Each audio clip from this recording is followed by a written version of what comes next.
Good day. Today is Thursday, 2nd January 2025, and this is the first video that I'm making on this channel for the year 2025. What I suspect is going to be a very consequential year, perhaps even more consequential than 2024 proved to be. Now, before I press forward with the content, the subject matters of this program, may I first of all take this further opportunity to thank all of those people who have provided help and support to the Duran. I'm thinking of people who have acted as moderators, for example, on our live chats, who've commented on our threads, who actually, in the case of our locals community, people who do programs as well. One person in particular who I have a particular reason to feel a need to contact and thank. I haven't been able to speak to or contact her over the New Year period. It's been very difficult because, of course, when one has children, life becomes intense. But anyway, all of you, every single one of you, thank you for your support in 2024. Thank you also the many people who've written and said such kind and generous things over the course of the new year and, by the way, Christmas holidays. May I say that my wife and I are extremely moved by all of these words, and I wish all of you a peaceful, happy, prosperous 2025, and may everything that you desire in 2025 come true. I should also extend special thanks to David Sachs, American entrepreneur and person who's been involved in tech matters, for his very, very kind words in a program which many people have sent me and shown me, in which he was kind enough to say that the channel that he most watches for geopolitical news is the Duran. That was unexpected. We've had David Sachs twice on the Duran, as it happens, but it was really wonderful to hear David Sachs say that, and all I can say is to that, thank you, David Sachs, and thank you for the kind words.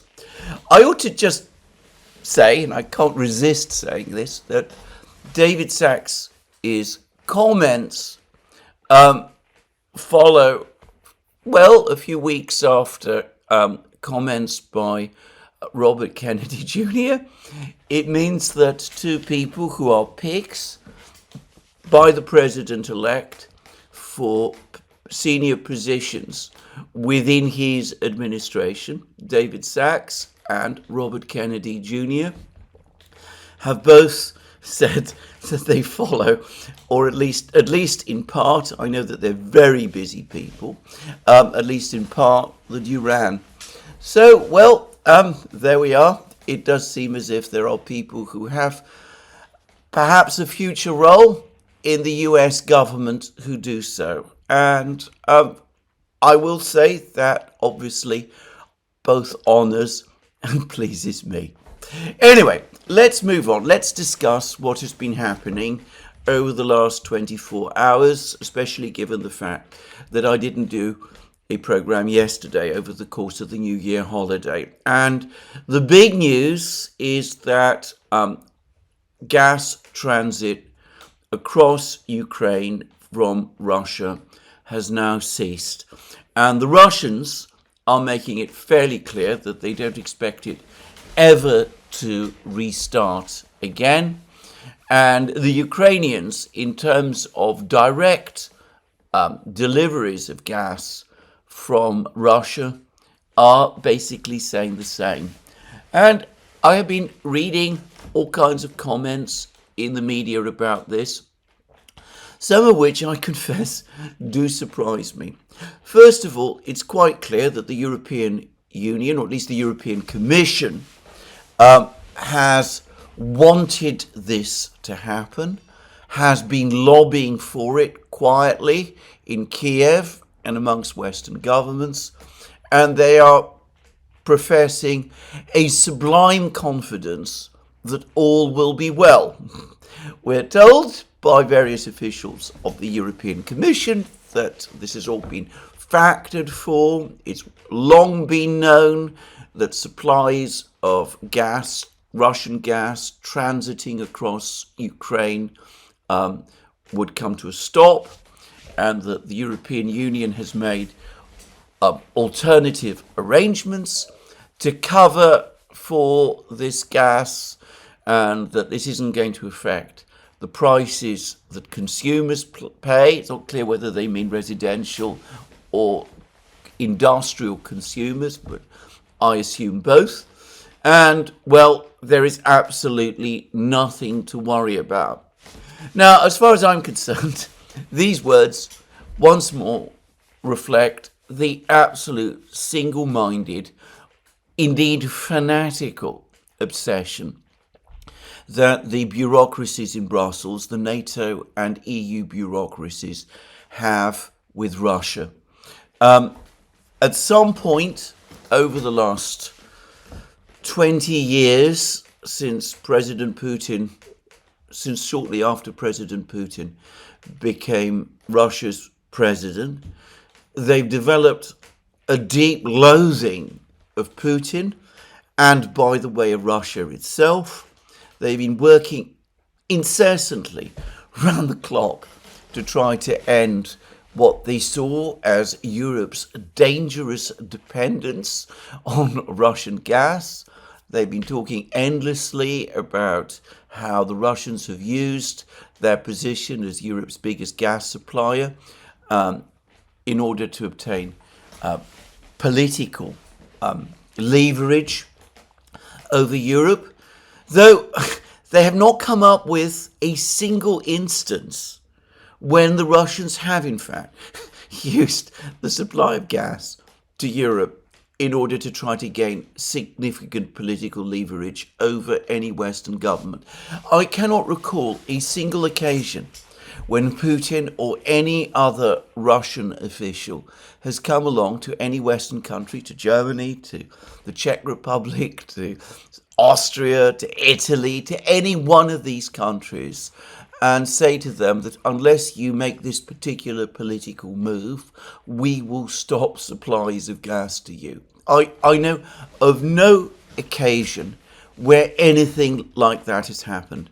But the European Union has talked in that way, and of course, over the last 15 or so years, they have conducted a constant war of harassment against Gazprom.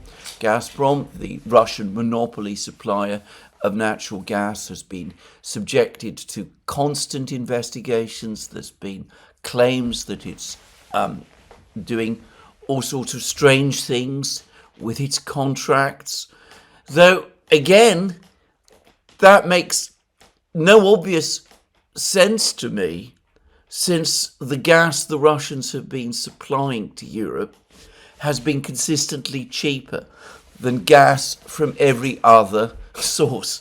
So exactly what it is that Gazprom is supposed to have done, which disadvantaged the Europeans economically or politically, well, that again remains, as far as I can see, completely obscure. But anyway, they've conducted investigations and they've done all kinds of things of that sort. And, well, the European Commission was unhappy about Nord Stream, the Nord Stream pipelines, even though these were strongly backed by several European countries, not just Germany, but others as well. And they were unhappy about that. And let's say that they have been intensely relaxed about the fact that someone who even the Washington Post is now admitting in an editorial was not the Russians. Someone blew it up. Anyway, all of this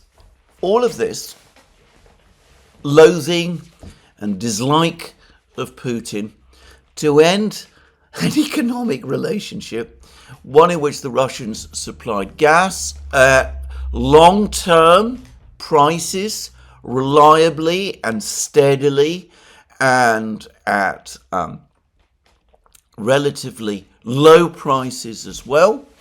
All of that apparently infuriated the Europeans, and of course it infuriated also various East European governments that have their own issues and complexes about Russia, which presumably differ from those that the European Union, or rather the European Commission itself has.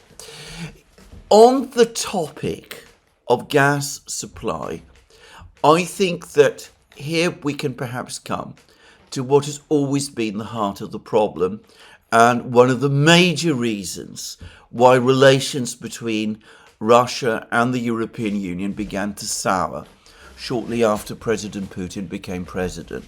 Because way back in the early 2000s, and of course discussed sometime before then, the European Union enacted legislation, the so-called Third Energy Package, which was supposed to end or break up monopolies supplying gas on the internal European market. And the European Union, the European Commission, has insistently and obsessively tried to extend the Third Energy Package to Russia itself.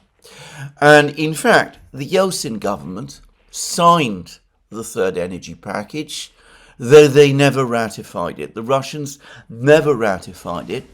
And after Vladimir Putin came along, they made it absolutely clear that they were not prepared to ratify it and did not consider themselves bound by it.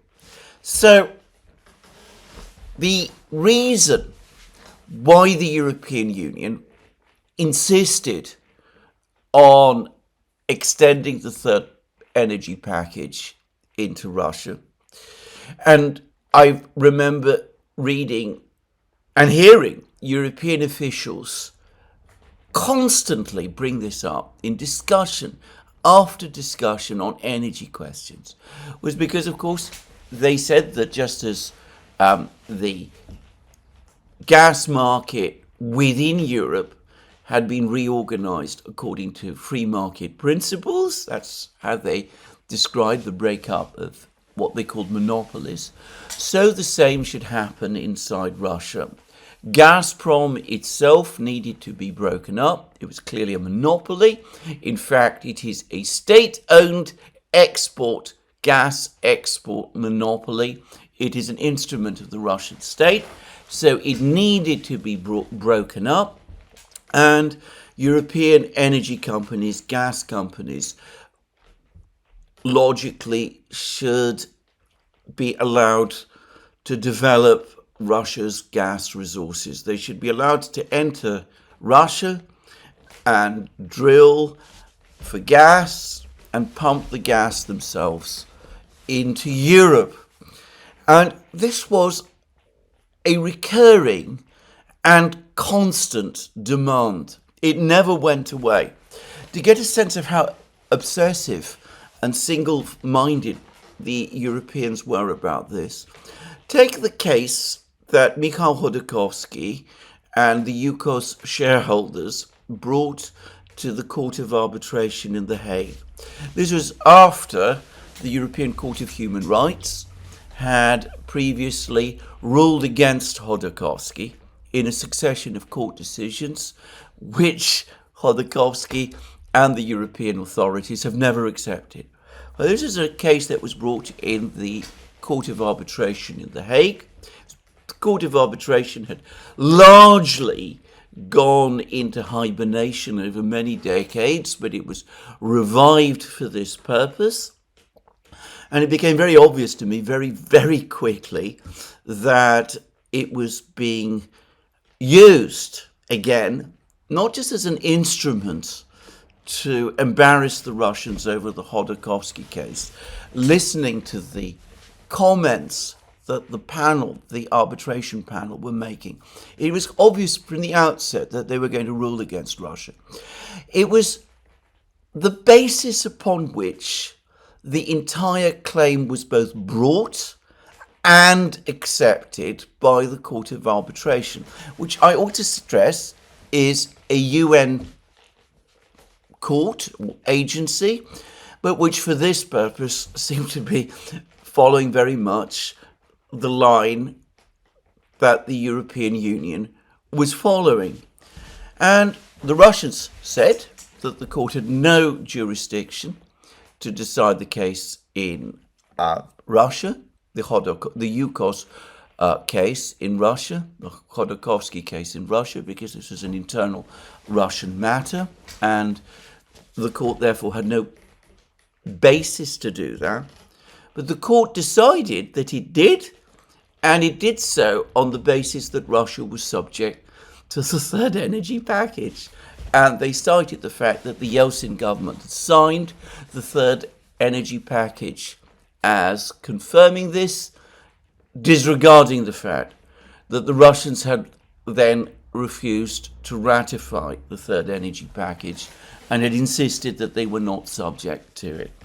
So, in my opinion, that case, quite apart from the fact that it was intended to punish Russia, making an absolutely astronomical award, I think it was $50 billion, in favour of the Yukos shareholders. Its other purpose was, again, to give legal sanction to the European Union's insistent pressure on Russia that it must sign up to the third energy package. And the way it was all rationalised, and I remember this, was that just as the European gas market had been liberated downstream, in other words, within the European states, so it needed to be liberated upstream, which is to say, in Russia as well. Never at any point was there the slightest recognition or acceptance or acknowledgement that this is a sovereign matter that the Russians cared about and that it was something that they were going to decide for themselves in their own country. Well, there it was. I think that this was, for the bureaucracy in Brussels, the turning point. Thereafter, relations steadily deteriorated, and under the presidency of Ursula von der Leyen, they became poisonous, and that was already clear even before the special military operation began. So that also takes us back to the gas issue and why the European Union, despite all the problems, really wants to end this trade, this supply through the pipelines of Russian gas.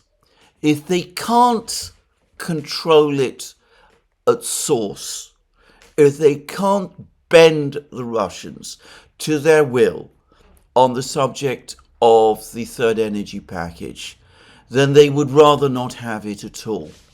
In program after program, both here on this channel and on the Duran, I have said, and we have said on the Duran, that the fundamental priority of the European Commission, of the EU bureaucracy, is control.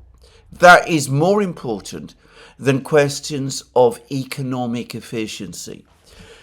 The supply of gas from Russia through Russian-owned and Russian-controlled pipelines was something outside the Commission's control.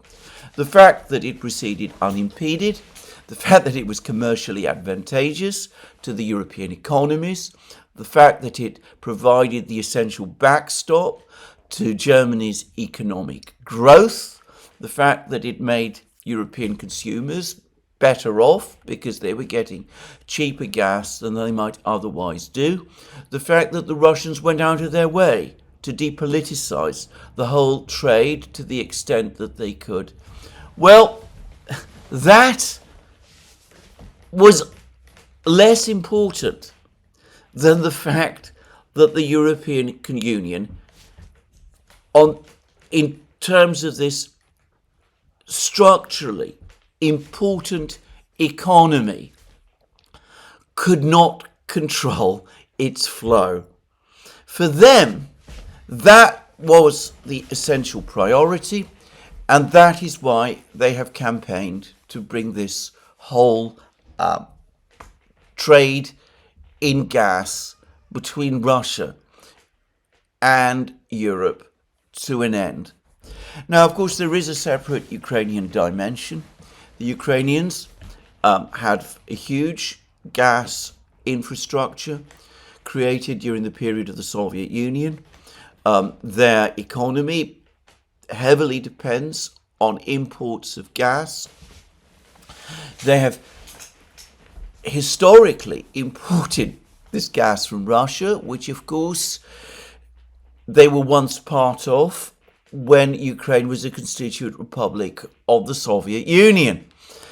And the Ukrainians have always had their own specific interest on the subject of gas, which became particularly pointed after the Orange Revolution of 2004, but which arguably was there always from the outset, which is that the Ukrainians have always wanted Russian gas, but at whatever price they set, not at the price that Gazprom was willing to supply it for, and not the price that was determined by conditions in the larger gas market.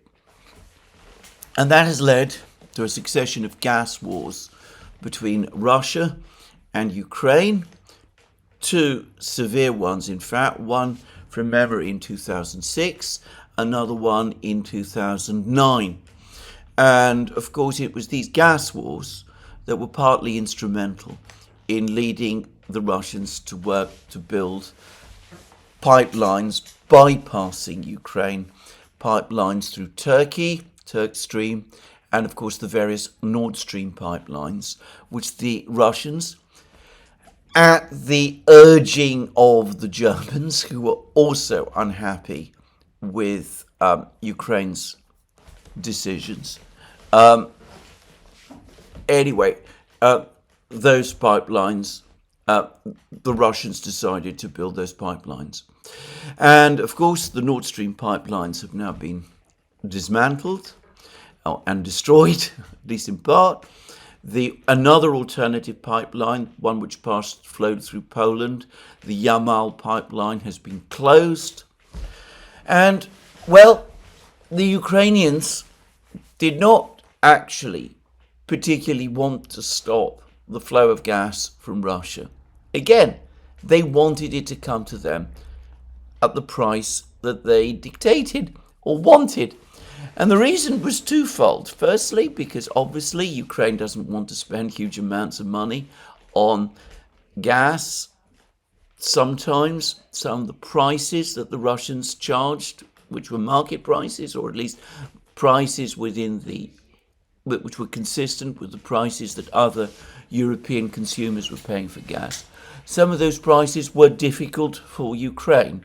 But it was also the case that the Ukrainians had a structural interest in buying gas at a significantly lower price from the Russians than the Europeans did.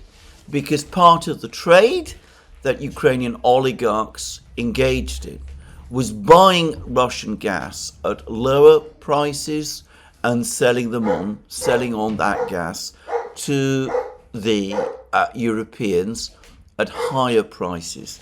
Various Ukrainian oligarchs, including some very well-known names, and I'm not going to name them, made their fortunes basically through this gas trade. So, at some point, this growing anger and hostility on the part of the Ukrainians about this gas, the way in which this gas trade was working, increasingly as they saw to their disadvantage, intersected with the European Union's own obsessive desire to bring the whole gas system under control. And, well, we could see where anger and obsession have led us, because they've now led us to the point where there is now no gas passing through Ukraine from Russia whatsoever. Now, the Europeans tell us that this isn't going to be a problem. The Ukrainians assure us that this is not going to be a problem. Zelensky is telling everybody that, don't worry, we can get gas from other suppliers. They can all pass through our infrastructure. They mention Azerbaijan and other places as possible alternative suppliers of gas. Ukraine says that it's now receiving liquefied natural gas from the United States, though heavens knows at what price. So the Ukrainians tell us not to worry. The Europeans tell us not to worry. All is going to be well. Maybe there are things about this which I don't understand. But from what I could see, the reasons to worry are very, very real. Firstly, it is a fact that gas in European gas reserves is low. I understand the situation in Ukraine is the same. Of course, the Russians have conducted missile strikes on some of the big Ukrainian gas reserves. I don't know what damage that has done, but of course it could be that the damage is substantial, or it could be maybe not, who knows. But anyway, there is already a shortage of gas. Prices for gas in Europe are already creeping upwards. They were creeping upwards well before this decision was taken.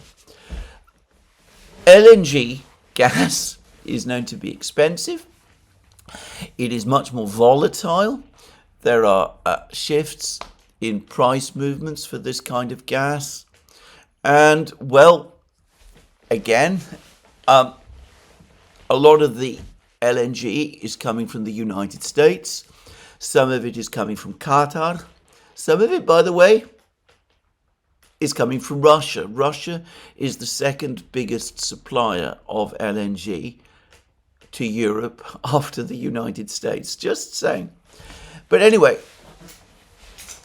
there is apparently still a finite amount of LNG in the system.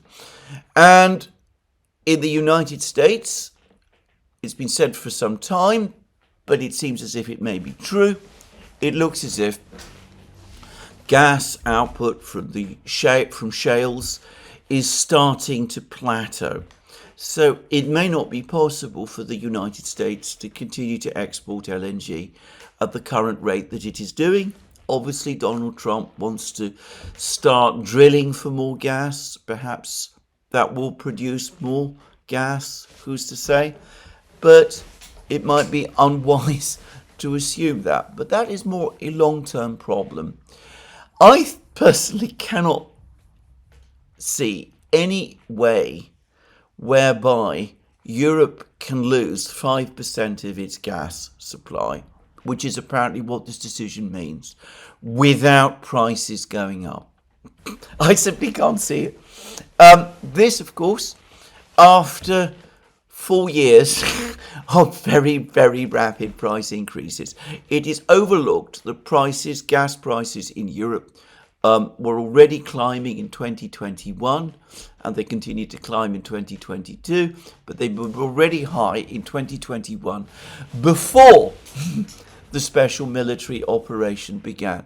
So we are asked to believe that cutting off Europe from 5% of its gas supply, its most reliable, its cheapest, its most stably supplied gas supply, is not going to affect prices. I simply don't buy it. I've seen article after article that asserts this. There's no real explanation of how this is possible. There are a few admissions squirreled in that, yes, in the short term, prices might rise a bit. Well, all I would say about that is that the short term, in terms of gas politics, turns out to be the long term. In Britain, we are already going to experience a significant increase in gas prices. This has already been factored in, it's already been talked about over the last couple of weeks and months. We're told that this is unconnected to this stoppage of Russian gas across Ukraine. Perhaps, quite plausibly, it is. But then again, maybe not. Maybe what is putting pressure on gas prices isn't just in Britain, isn't just the fact that the British government is now lifting some of the price controls it had previously imposed on gas prices. Maybe it is because the market is now starting to adjust was already adjusting to the probability of higher prices following a market cut-off. Anyway, there we are. That is what I suspect is going to happen. At the end of this process, we are going to see higher gas prices in Europe. Gas prices which are already uncompetitively high, which mean that energy costs in Europe are already higher than in pretty much all the other big rival industrial economies. We're going to have Europe, which is going to depend for the foreseeable future on imports of LNG, with the European Union apparently determined eventually to stop supplies of Russian LNG, which have been rising, but they want to stop those as well. That will throw the Europeans back on dependence on the United States and on Qatar for LNG. The situation in the United States might not be completely stable for the long term. Maybe I'm wrong about that, but perhaps one should always take the most conservative approach to these questions. But anyway, there it is. That's the decision that has been made. And as for Ukraine, why are they so sure that gas from Azerbaijan is indeed going to head in that direction? Firstly, there is the possibility, and I don't personally think this is going to happen, but it might happen, that the Russians might start doing what some people in Bloomberg and other places are saying, which is that they might start attacking the Ukrainian pipeline network, in which case gas will not be able to flow from Azerbaijan one way or the other. Of course, for the gas to reach Azerbaijan, it would presumably have to pass through Russia. Just saying. Maybe the Russians might have something to say about that. Maybe, since the Russians would be acting as a transit state for this purpose, they might charge Ukraine money for that gas. Just saying. Anyway, isn't it more likely that Azerbaijan is going to pump its gas through Turkey, where a substantial pipeline network, created, by the way, with the assistance of the Russians, now exists, and which the Russians are also connected to? Maybe Azerbaijan will supply some gas to Ukraine through its pipelines, Ukraine's pipelines. But will this really be enough to make up the difference for the gas that the Russians used to supply? And then again, at what cost? Just saying. Anyway, that's Ukraine. The other thing that I find really astonishing, and again, it reflects the extraordinary nihilism, and I mean that literally, the nihilism of the Commission and of some European governments and of its supporters. Because there's been an astonishing amount of gloating in the media about some of the countries that are going to be most affected by this cut-off of Russian gas.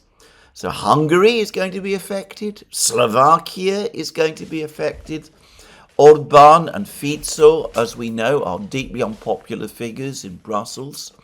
Brussels has just cut off Hungary, apparently permanently, which means for as long as Orban is Prime Minister, from access to its structural funds. An astonishing step to take, given that Hungary has never done anything that transgresses, as far as I can see, any European Union rule that would justify this step.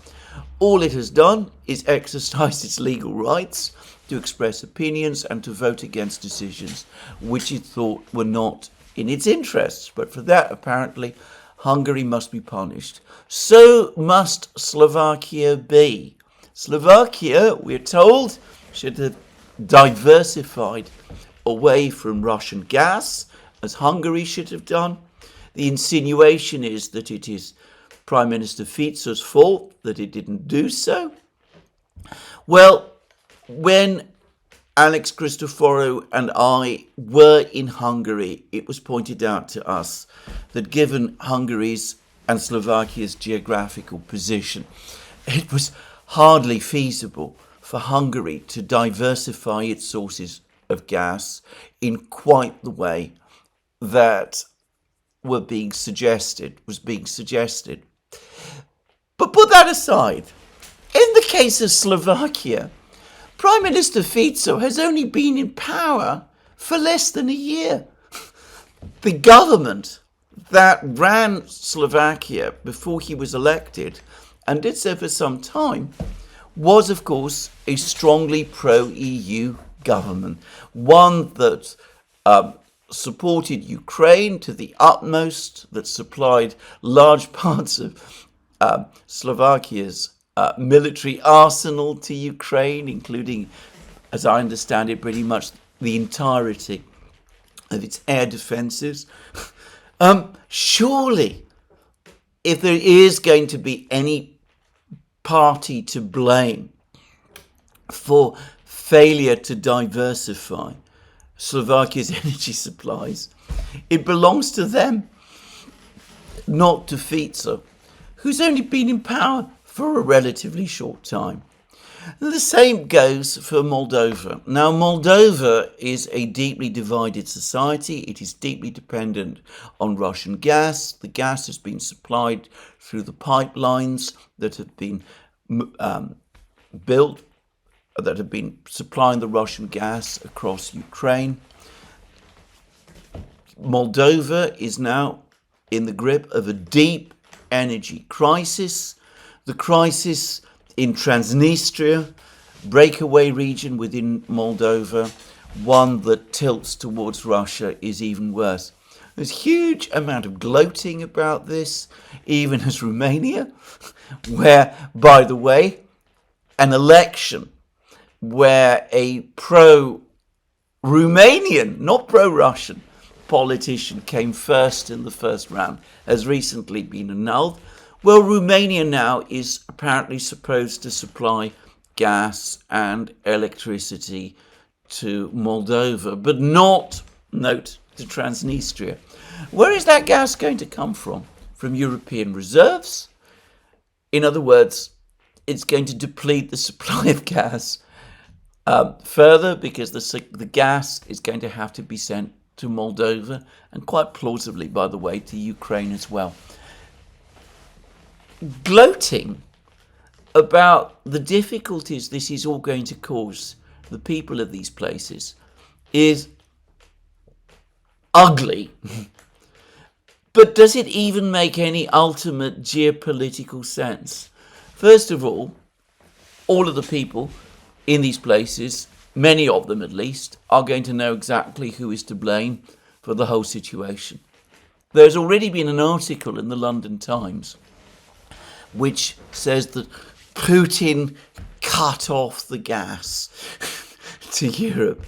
But everybody who has followed this story with any attention knows that it was in fact President Zelensky's government at the urging of the European Union and no doubt the Biden administration which took the decision not to renew the contract, the transit contract with Russia. So it's delusional to think that people in these places are stupid and that they don't know, or that many of them don't know, who is ultimately responsible for their situation. But put that aside. Does it really make sense for the European Union to be putting European economies, in the case of Hungary and Slovakia, European economies that are part of the European Union, into possible crisis in order to spite their governments? Isn't this inevitably going to have a knock-on effect on other European economies, which are already in poor condition? Is this not going to, in fact, deepen the structural and economic malaise right across Europe? One would have thought so. But no, carry on doing what you're doing. Press forward with this action and assure us in the meantime that all will be well. Now, I have, as I said, seen some doubts squirreled in to some of the articles that I have read. I read an article in the Financial Times, for example, which predicted that when the war was over, Russian gas supplies through the pipelines across Ukraine will resume in some form. It is in the Russian interest to do so, just as it is in the European interest. Well, the Russians will lose around $5 billion a year from this trade. Well, that is an important sum, but hardly a vitally important sum for an economy as big as Russia's. The Russians have sorted out their LNG supplies to the Far East. They've apparently completed Power of Siberia 1 pipeline. Over the last few weeks, they've apparently agreed with China the route of the Power of Siberia 2 pipeline. It was originally going to pass through Mongolia. The Russians were keen that it passed through Mongolia. The Chinese were unhappy about this because they worry that the Mongolian government has at various times shown a certain inclination to be too pro-American. So it is going to pass through Kazakhstan instead. One way or the other, whichever route it goes through, Russian gas in ever greater quantities is going to start flowing eastwards. And that now is going to be Russia's major investment priority. Why would the Russians want to send gas through Ukraine's pipeline network westwards when the profit to them from now on is going to be relatively small, $5 billion a year, given all the trouble they've experienced through this trade in the past, and given the fact that it looks increasingly as if China and ultimately India are going to be their major customers, with gas flowing to Europe, Russian gas still able to flow to Europe via Turk Stream and in the form of LNG. By the way, I should say that there's been some articles that I've seen that have implied that this cut-off of gas across Ukraine, Russian gas across Ukraine, means that Russian exports of gas to Europe have completely ceased. In fact, this cuts about 40% of the gas that Russia exports to Europe. The remaining 60% either passes through Turk Stream, and I suspect some of that gas is going to end up in Slovakia and Hungary eventually, or it is being supplied in the form of LNG. And as a result of the economic pressures and the European Union's need for gas, the amount of gas that the Russians have been supplying to Europe has actually, over the last year and a half, been quietly creeping upwards. So why would the Russians want to restart the supply of gas across Ukraine? And of course that leaves out the question of who will be in control of these pipelines anyway once the war has ended.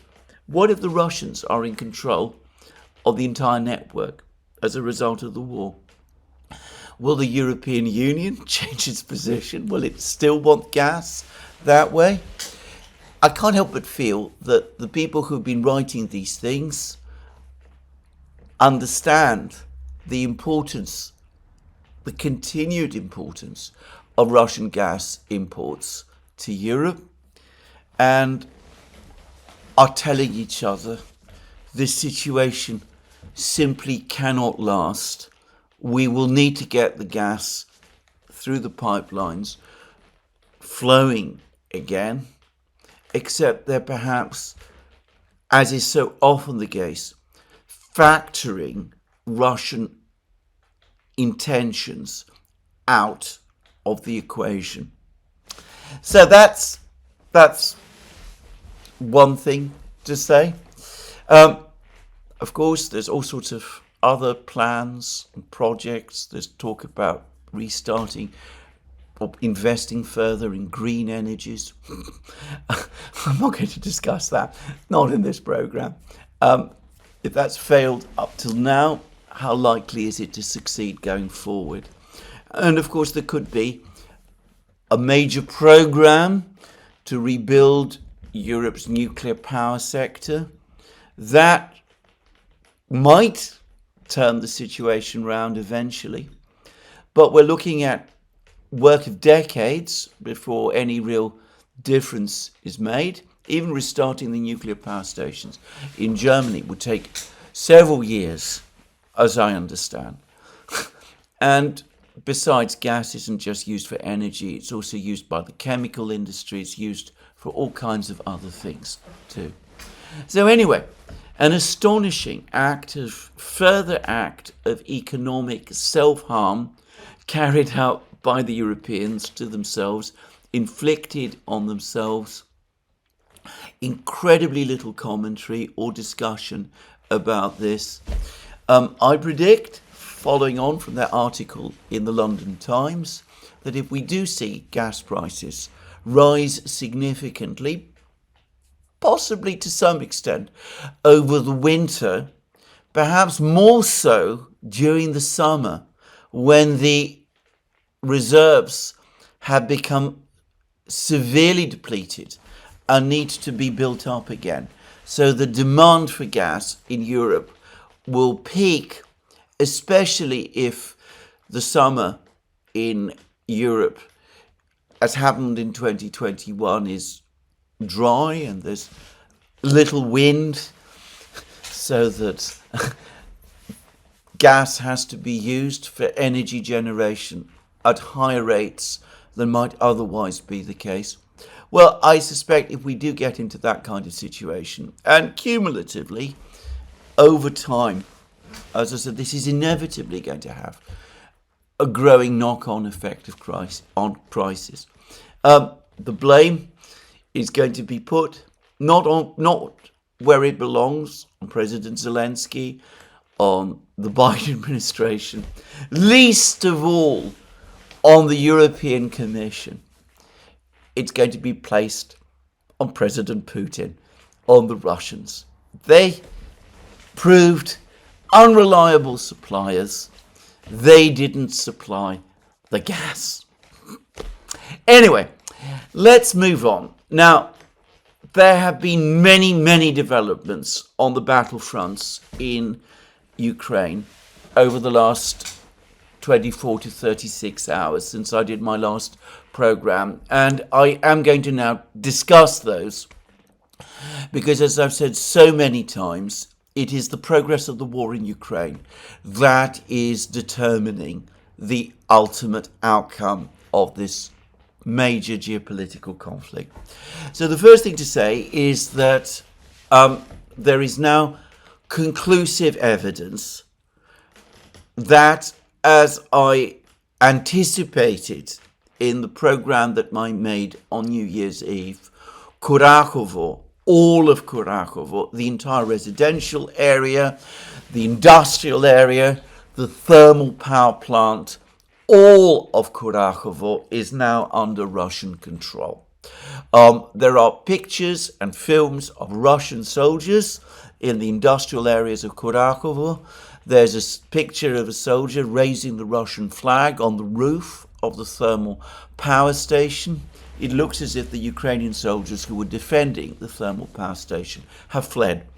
And I don't think there's any doubt about this. Kurakovo is now entirely controlled by the Russians. The Battle of Kurakovo has ended. As I also anticipated in my last program, it will take several days before the Russian Defense Ministry confirms Kurakovo's capture. It's very likely that the Ukrainians have left mines and booby traps across the city and in the industrial areas. It's perfectly possible that there are some Ukrainian soldiers still holding out in old buildings and in old places. So it will take some time for the city to be completely cleared, and the Russian Defense Ministry's practice is to wait until that happens before confirming, announcing the result. But it is clear to me, it is, in fact, there is no doubt about it, that Kurakovo is now completely under Russian control. In fact, the Russians are advancing beyond Kurakovo towards the village of Dachny. Many, including myself, by the way, had expected that the Russians would try to capture Dachny before capturing Kurakovo, but it seems that otherwise, anyway, that they're advancing towards Dachny. With the Ukrainians now very disorganized, it is most unlikely that the Ukrainians are going to make a stand for Dachny. Further north, the village of Shevchenko, which should not be confused with the identically named village of Shevchenko close to Pokrovsk. The village of Shevchenko has also passed completely under Russian control. By the way, I read a report that it was in Shevchenko, close to Shevchenko, and in all of those places, the famous lithium deposits that apparently exist in Ukraine, the biggest lithium deposits in Europe, supposedly. Apparently, it is in it is near Shevchenko that these lithium deposits are located. So it looks as if they're about to pass under Russian control. Just saying. But anyway, it looks as if the Russians are also in full control of Shevchenko. They're pushing west. They're continuing to push west in this area. Novo-Elizavetivka, which, as I said in my previous video, appears to have fallen completely under Russian control. The Russians have been on a roll, advancing west from Selidovo against minimal Ukrainian opposition. In fact, there are reports that the various Ukrainian units west of Selidovo are fragmented, that they're affected by extensive desertions, that they're not able to establish a stabilized front line, and there don't appear to be fortifications in this area that they can fall back to. In fact, in this area, there is only one fortified position left, created presumably in the long period between 2014 and 2022, when the Ukrainians were free to create defenses. Anyway, there's apparently only one significant fortified position left in this area, which is constructed around a cluster of villages: Urakli, Konstantinopol, Andreevka, all of the rest. But with the Russians advancing from multiple directions after the fall of Kurakovo, it looks as if this whole fortified area, such as it is going to be encircled fairly quickly, and it is likely that the Ukrainians will have to pull back from it. Now, further south, the Russians have basically closed the ring, as I understand it, around Velikaya Novoselka. Some days ago, the men of the garrison, the Ukrainian garrison of Velikaya Novoselka, begged permission to retreat whilst they still could. Predictably, Zelensky and Syrsky said no, so there they still are, and it looks as if there is now no route that they can retreat through. It looks as if they were promised that the Ukrainian forces to the northwest would mount counterattacks and would break through to their lines and re-establish a line of supply. And there have been repeated Ukrainian counterattacks, but it looks as if all of these counterattacks have failed, so that the ring around Velikaya Novoselka is essentially closed. I don't myself think that this battle for this particular village is going to continue for very much longer. So, a terrible situation. Pokrovsk, Velikaya Novoselka and Kurakovo has fallen. Let's go to Pokrovsk.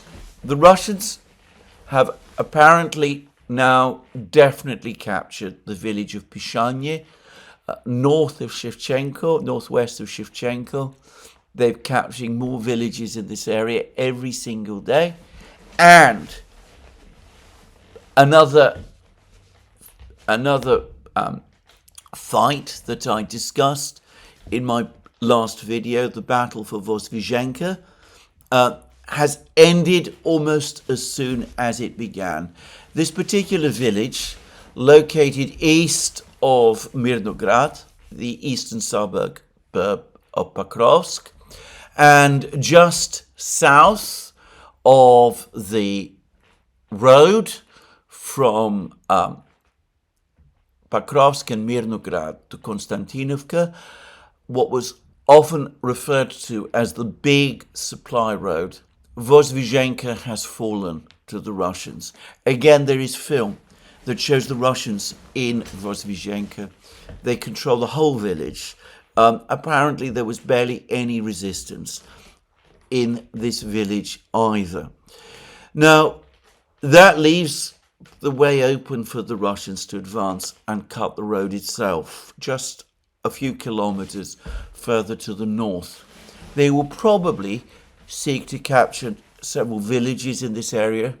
Vodyanie Drugie, a little to the north, and another village called Yelizavetivka, Malinivka, which is just to the north of the road, Mirolyubivka, and ultimately Novoekonomichne, which also lies on the road, just north of the road.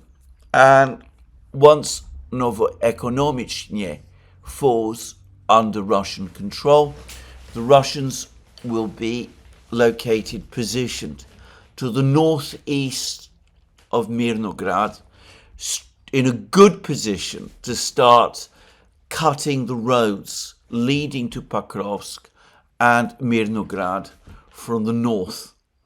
So, if one looks at a map, and again, to say it many times, I'm not particularly good with maps. Pokrovsk has been taken into a semicircle. The Russians are in Shevchenko. They control Grodivka and Novogrodivka. They control Novotroitsk. The Russian Defense Ministry has confirmed that. They now control Pishanye. It's likely that before long they will capture villages like Kodlinye, at which point all of the roads, if and when, rather, shall we say when, Novoekonomichny falls, all of the roads leading into Pokrovsk, all of the transport corridors into Pokrovsk will be either directly cut by the Russians in the sense that the Russian troops will be located on them, or they will be very close to Russian artillery and the Russian drones will be able to fly above them, and basically supplies into Pokrovsk will have ended. So it seems that the Russian plan is to gradually encircle or take Pokrovsk into a semicircle. It is very standard military practice by the Russians before launching an outright attack on the town. And there are many reports by the Ukrainians, by Ukrainian commentators, that this entire territory isn't particularly well defended. So anyway, that's one significant battle. Ukrainian defenses in southwestern Donbass appear to be crumbling, and crumbling fast. Now, the odd thing about this is that after a brief moment about 2 weeks ago, when General Syrski appointed General Tarnavsky to assume command of the Ukrainian forces defending Pokrovsk and allocated to him the 3rd Azov Brigade, which got completely defeated in the fighting south of Pokrovsk. Since then, Syrski appears to be sending no reinforcements to speak of to Pokrovsk.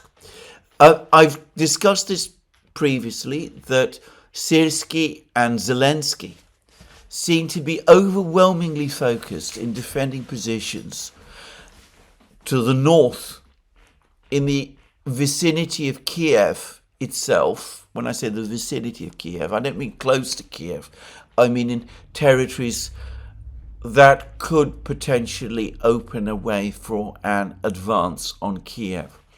They seem to have written off this entire southern theatre, so that the Ukrainian forces here are undermanned and under-equipped and are not being reinforced properly.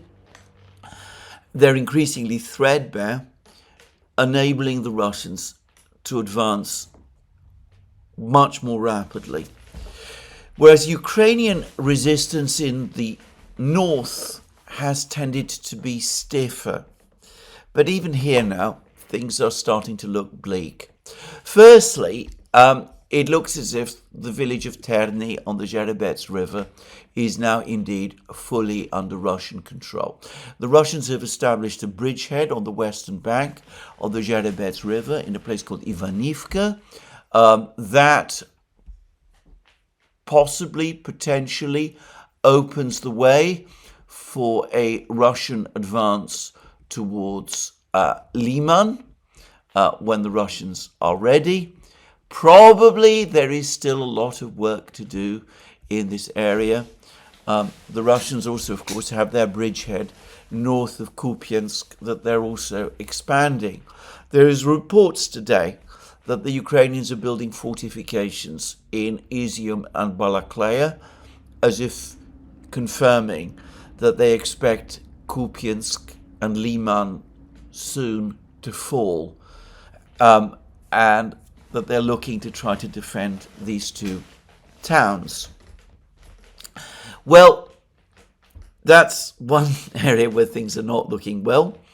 But elsewhere, in Toretsk, I think we can now definitely say that we are in the final days. It looks as if the remaining coal mine and slag heap are passed under Russian control.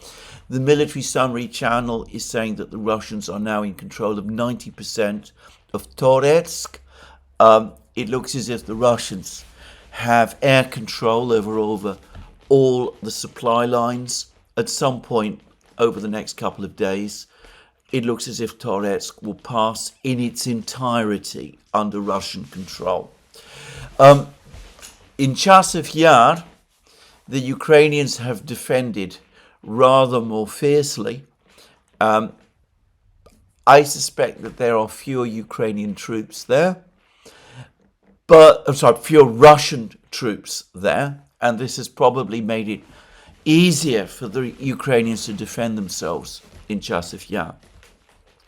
But all the indications are that the Russians have now taken control of pretty much the entire residential area of Chasov Yar. There are still some Ukrainian troops fighting in the industrial zone.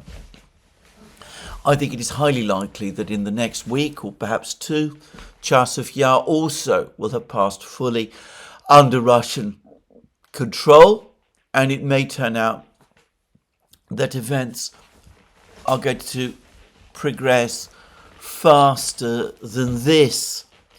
All of these places, Chasov Yar, Toretsk, Pokrovsk, Kurakhovo, Velikaya Novosilka, are strategically very important.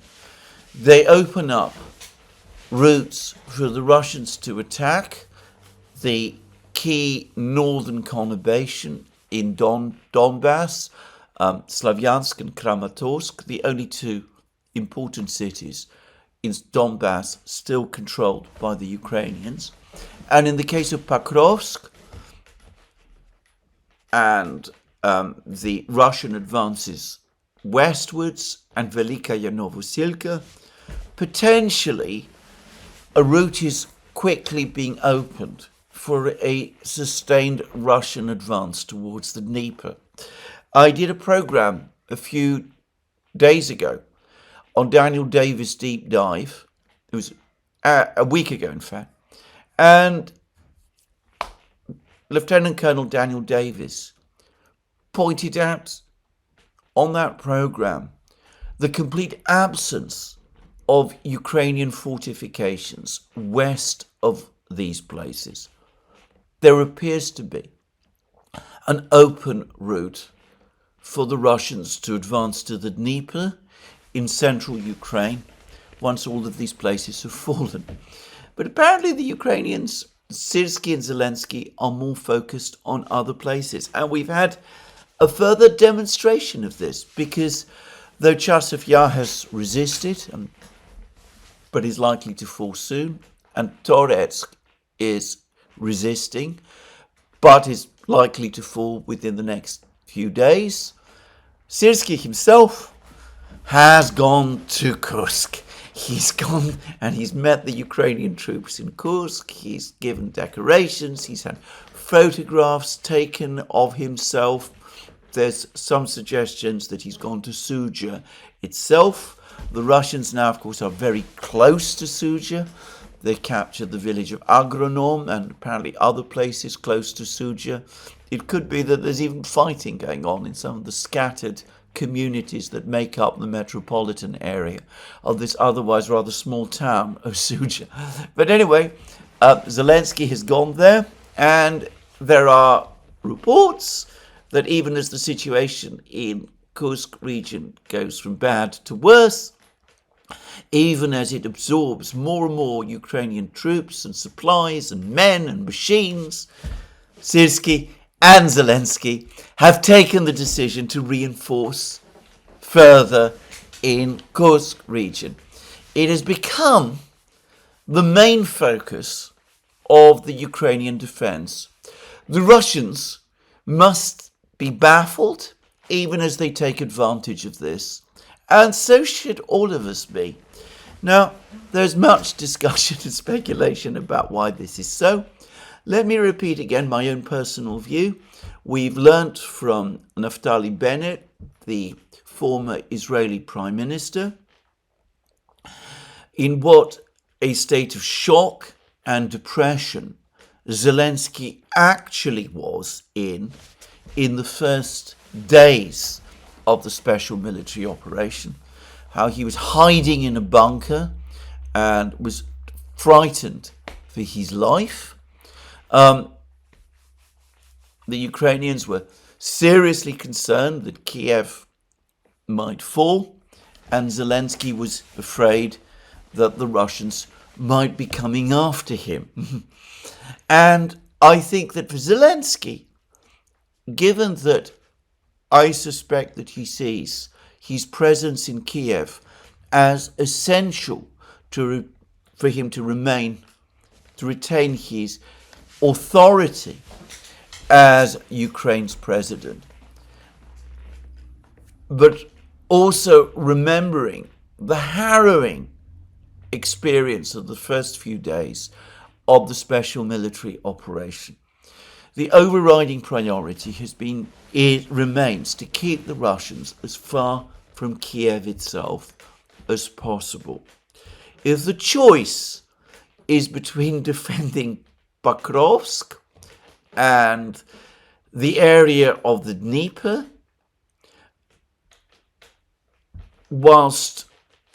if the choice is between that and defending territories closer to Kiev, Sumy region, Chernigov region, he's prepared to strip the defenses in the south in order to reinforce the defenses in the north. And that is what is playing out, and that is one of the reasons why in the south the Russian advance now is so rapid. Well, there we are. It's not going to change the fact that even in Kursk, the Ukrainians are now on the back foot. There are claims that the Ukrainians only control around 50% of the territory in Kursk region that they once controlled. I think that is a huge overstatement. I think it's less than 30%. Effectively, the Ukrainians have been pushed back to an area just outside Suja itself, which is effectively encircled, though not fully surrounded. But anyway, that's where Zelensky and Syrskyi have decided to make their stand, in the forests and woods and streams and uninhabited areas of this remote region in Western Russia. And as I said, I think ultimately it's all about defending Kiev itself. So that's the military situation. And now that brings me to two articles which have both appeared. In fact, there's three articles, but the third of these articles, which is by Robert Skidelsky, I'm going to discuss in my next program. There are two articles which have just appeared. One is by the BBC, and it speaks about how it talks about the end game in Ukraine. Notice that even the BBC is now talking about an end game in Ukraine. And it says how the war could come to a close in 2025. And the article takes its cue from an opinion piece, and I stress this is only an opinion piece, in the New York Times, which claims that President-elect Trump is very averse to the idea of giving, on behalf of the United States, any sort of security guarantee to Ukraine whatsoever. He wants the entire responsibility for any future defense of Ukraine to be taken up entirely by the Europeans. I should say that I strongly suspect that this is true, but obviously we have no confirmation of this from the president-elect himself or from any of his close advisors. But anyway, I think it's probably true. But let's come to what the BBC article is saying, because notice it is talking about the end game. And the first thing to say is that it straightforwardly admits that Ukraine's situation, military situation, is getting steadily worse. It is deteriorating. The Russians are advancing right across the contact line. And the article then talks about negotiations and talks to try to end the war. And it has a quote from Michael Kaufman, Senior Fellow at the Carnegie Endowment for International Peace. Now, Michael Kaufman is one of the major commentators, military commentators, about the military side of the war in the West. He is a very intelligent man. I often find myself in strong disagreement with him, but I've always found his comments insightful, even when I think that they are wrong. Brian Boletic thinks as me about him. At least I think that's a fair characterization. And I would always defer to Brian on these sort of military matters. But anyway, it quotes Michael Kaufman. And this is what Michael Kaufman said, and he said this back in December. He said, first, they, that is Trump and his team, are going to inherit a war on a very negative trajectory without a tremendous amount of time to stabilize the situation. Second, they're going to inherit it without a clear theory of success. This is completely true. Unpack that sentence and think what it really means. It means that Ukraine is losing the war, that the Russians are winning the war, and that there is no clear theory, there is no clear plan for how to turn this round. You listen to me, if you listen to Alex Christoforou, if you listen to us on the Duran, if you listen to Lieutenant Colonel Davis on Daniel Davis Deep Dive, if you listen to Michael Kaufman, to Colonel Douglas McGregor, if you listen to Larry Johnson, if you listen to Scott of Calibrated, to all of us, we've been saying this for some time. But Michael Kaufman, who, let me stress again, I actually do have some time for. I think he is a solid commentator on military affairs. Anyway, he's just said it. They're going to inherit a war on a very negative trajectory without a tremendous amount of time to stabilize the situation. I've been saying repeatedly that the time window is short. Here, Michael Kaufman is also saying it. They're going to inherit it without a clear theory of success. In fact, there isn't one. And then we have a great deal of discussion about what Trump might be thinking about and what he might be doing, and all the various plans and ideas and schemes that have been floating around for European peacekeepers and things of that kind. The big takeaway from this article, based on that article in the New York Times about the fact that Trump doesn't want to give Ukraine security guarantees on behalf of the United States, is that ultimately what Trump is looking for is to dump this whole problem on the Europeans. Tell them, look, this is your problem. I want out. You find a way. If you think so much about Ukraine, you find a way both to protect yourselves and to backstop any peace. And, well, that might not be so simple, because we're told that without a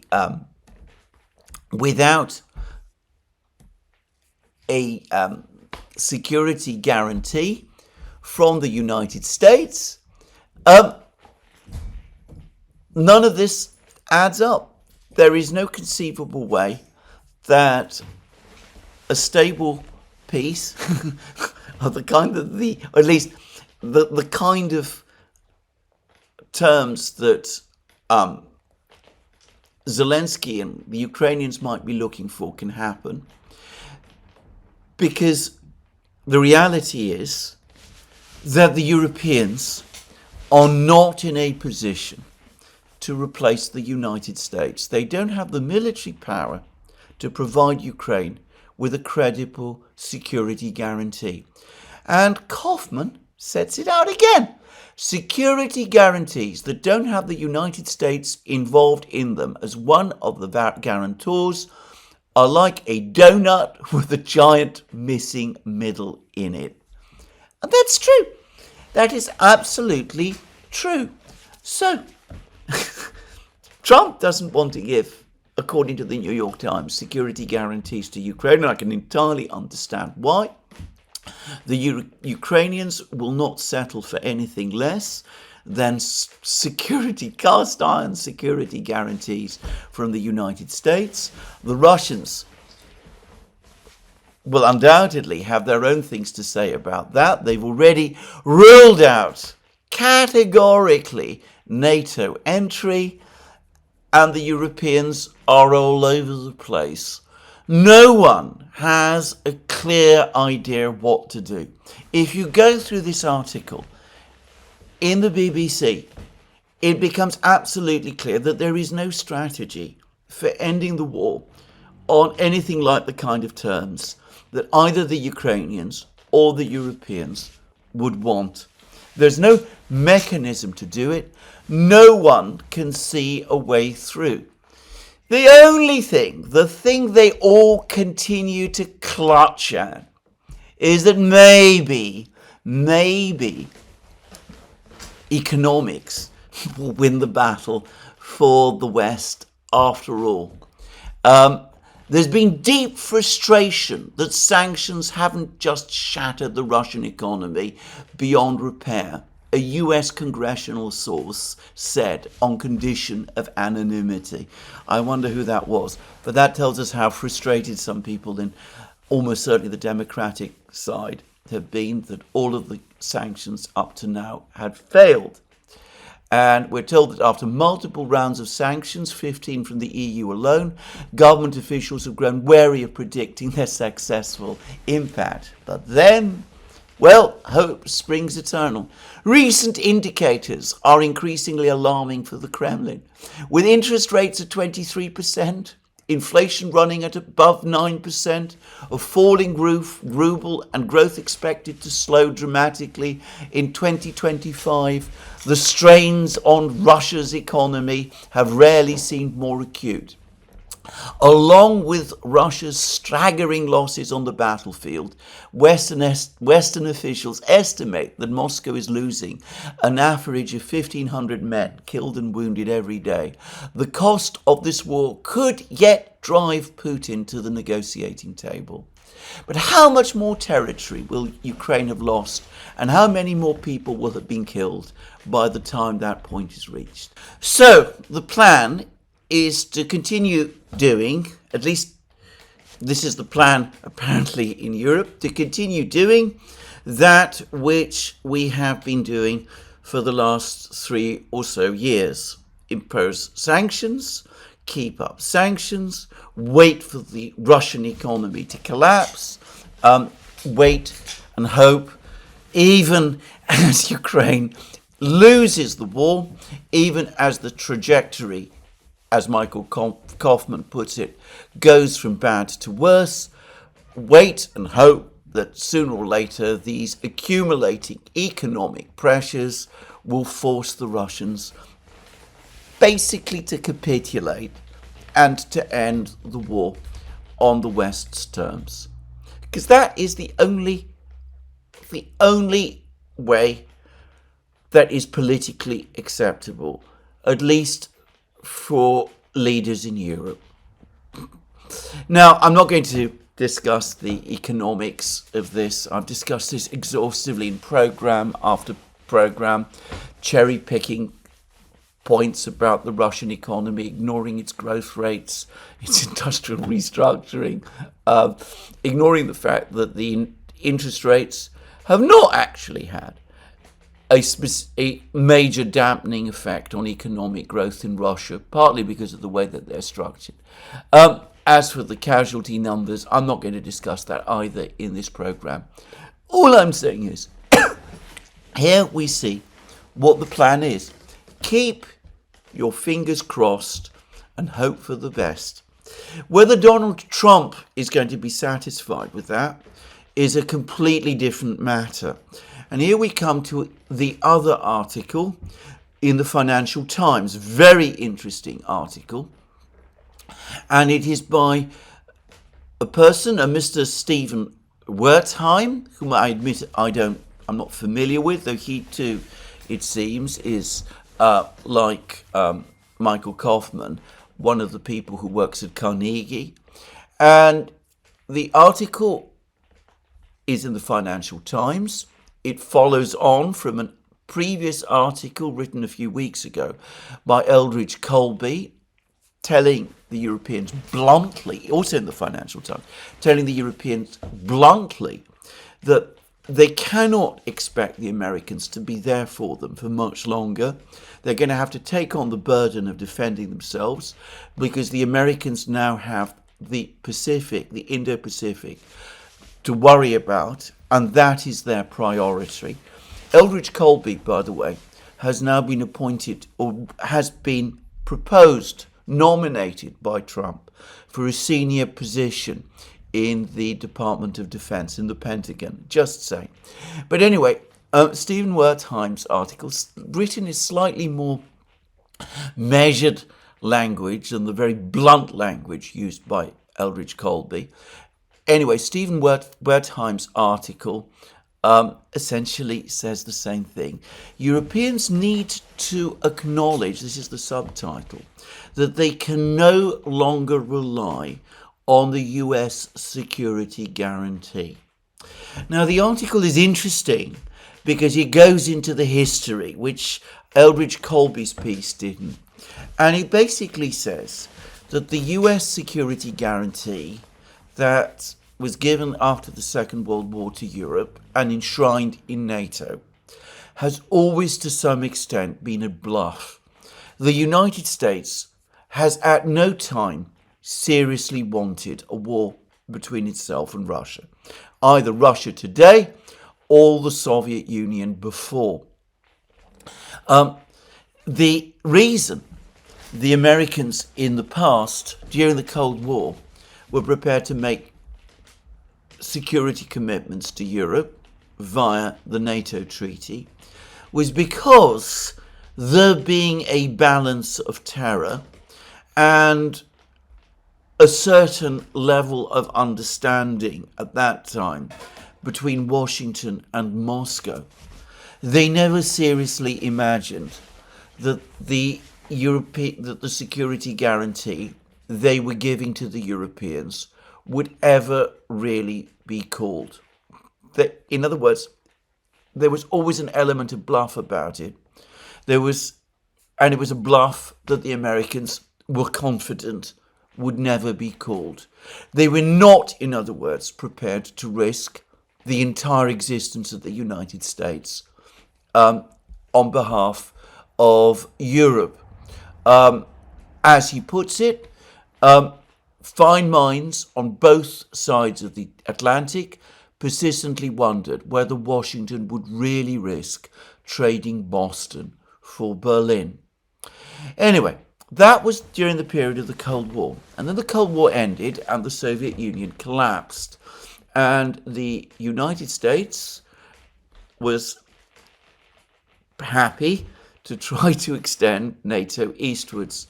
Now, the motivations for that have been discussed at great length on this program, on the Duran, by myself and Glenn Deason, with various people we've interviewed. Anyway, the decision to start extending NATO eastwards, taken from the mid-1990s, was something, in my opinion, which was very much part of the grandiose plan that the neocons hatched at that time. I'm not going to discuss it in this program.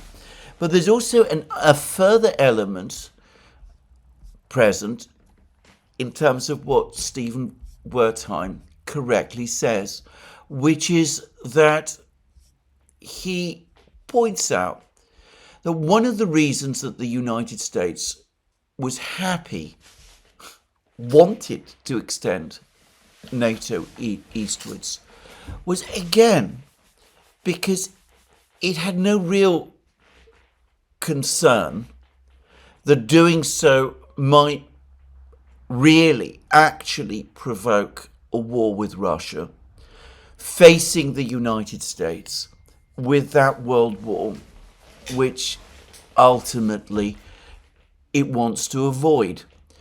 The US Senate's unanimous ratification in 2003 of NATO's Big Bang, which brought in 7 countries, including the 3 small Baltic states, took place because the senators scarcely considered whether the US would or should defend the countries, if ever invaded, by Russia. They voted in unison. They saw enlargement as a symbolic gesture. Well, it was more than that, but the point is that they never seriously thought that they would have to defend these countries because Russia seemed so weak that it had effectively been written off. But since then, things have changed. Firstly, Russia today is far more powerful than it was then. It is now in a position where it can defend itself.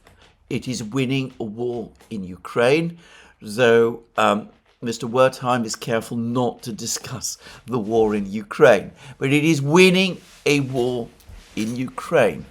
It's got enormously powerful armed forces. The possibility of a conflict with Russia for the United States has now become real. And for some people in the United States, maybe for the predominant ascendancy of people in power decisions in the United States, and certainly for the American people as a whole, that is a very concerning and frightening possibility. Given that that is so, and given that this brief era of unchallenged US dominance is ending, that the United States now has to also think about places like the Pacific, about the challenge from China. It is no longer realistic for the United States to continue to defend Europe or to provide Europe with a kind of security guarantee that it had pretended to do during the Cold War and which it had pretended to do after the Cold War ended, because now there is a real possibility that that bluff might indeed be called, and it is in effect a bluff. So, given that the United States is overextended, and Mr. Wertheim acknowledges that the United States is overextended, he describes it as an overstretched superpower that isn't fighting for them now and is not likely to fight for them, that is to say for the Europeans later. Given that this is so, the Europeans really need to forget about the American security guarantee and start sorting out their own defences. And that also, by the way, flows into the situation in Ukraine. The United States simply doesn't have the resources or the will to try to support Ukraine indefinitely. It's facing overstretch, it needs to consolidate, and it needs to prioritize. And the United States has already made it clear that its priority is the Indo-Pacific region. Throughout the war in Ukraine, two positions have enjoyed a wide and deep consensus in American politics. Defense needs in Asia should take priority over those in Europe, and there must be no direct war with Russia. That's a direct quote from the article. So the Europeans, if they really care about Ukraine, need to be the people to support Ukraine and to protect it in the long term. And Mr. Wertheim talks about that at some length. As Ukrainians confront ceasefire negotiations, they must appreciate that the United States security guarantee is no deus ex machina. Kiev's best bet is to keep building its formidable defences and obtain assurances that its Western partners, by that he means the Europeans, will send aid again if Russia reinvades. This US has not really underwritten European security for decades. European defence depends on Europeans themselves. The choice is to accept and shape that reality, or to keep chasing a mirage until it is revealed as such at the worst possible moment. So, the United States, one way or the other, is going to walk away. It's going to walk away from Ukraine, and it is going to start to draw down from Europe. Not because it wants to, but because its resources oblige it to. It cannot continue to provide a guarantee to confront a resurgent Russia, because it no longer has the means to be strong everywhere, and it is having to decide amongst priorities. Now, I'm going to say something here.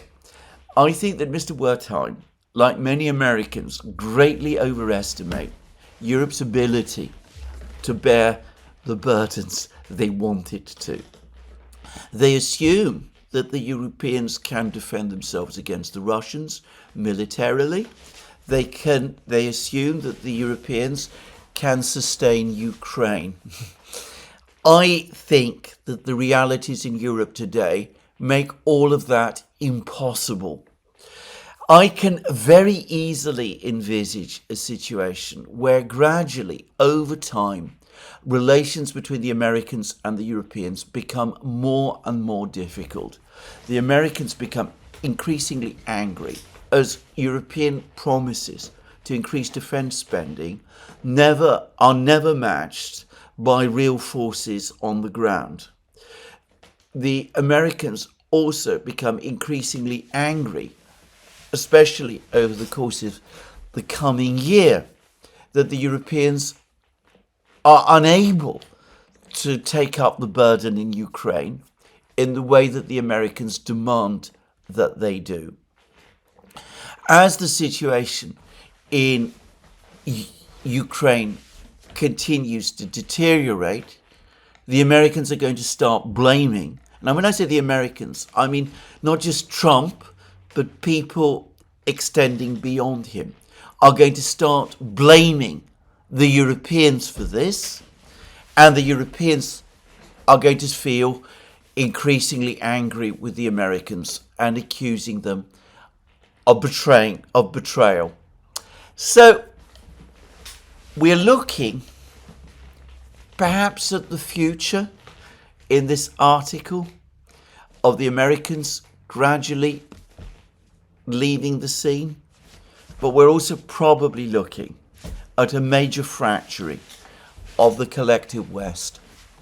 I have to say, reading the Eldridge Colby article and Mr. Wertheim's article, I am more than slightly reminded of that famous letter that the Emperor sent to the Roman communities in Britain in 410 AD, telling them that the Roman Empire had lots of more important things to worry about, that he couldn't protect the British anymore, and that the British communities needed to look after their own defences.